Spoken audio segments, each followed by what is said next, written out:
The movie is at the height of the Cold War between Russia and America. Their only concern is the asset. The Soviets want it. Everybody is obsessed with getting to the future. The Cadillacs, the Jell-O puddings, the modern clothes. And in the meantime, there's this ancient force working amongst all that modernity. When did you think of this idea for this movie? Was it a recent thing? No. It started when I was 6. And every Sunday, we would go to church and then watch movies.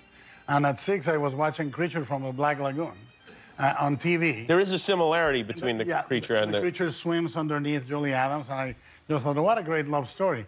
I was 6. I thought, I'm sure it's going to end well.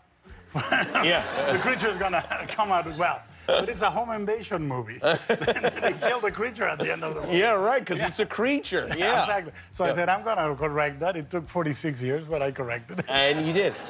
I was really excited about this one. It looked gorgeous and fun, and like it had that Del Toro balancing act of ethereal fairy tale dream logic and painful, beautiful, affecting, emotional intensity. It definitely does have those things, but maybe not with the originality or the depth that I had hoped for.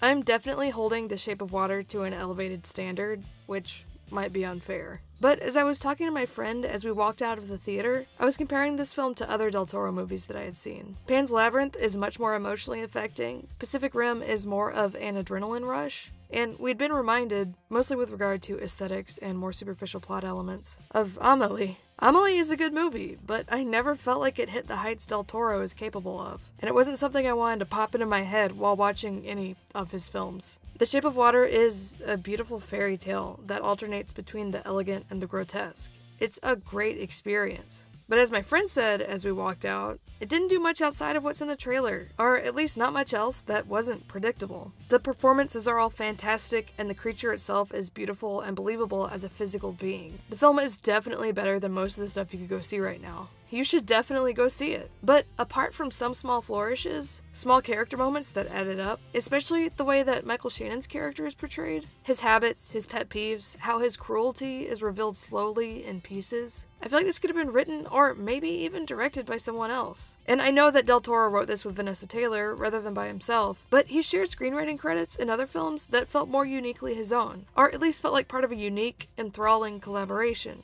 I also had trouble at times with the believability of the plot, or with believing in and becoming invested in the central love story. I know that it's a fairy tale and that it should be taken as such, but both the time period, the Cold War, and where most of the film is set, a high-security laboratory, clashed for me with the woman relates to and falls in love with a fishman narrative. There could have been a fun juxtaposition there, but I'm not sure if it works. I also didn't care for the ending. Overall, though, the film is creative and gorgeous and has a lot of small, affecting moments, alternating in these moments between sharp cruelty and bigotry and gentle kindness and love. It's certainly unique in how its story is told, but the story itself left me wanting. I definitely recommend it, but not with the expectation of it being one of Del Toro's best. For me, I am happy I went and saw and supported it and would recommend anyone else do the same. Compared to most current release films, it's great, but compared to Del Toro's best work, it's lacking. This might just be a subjective thing, and you might love it if you go and see it. There's only one way to find out.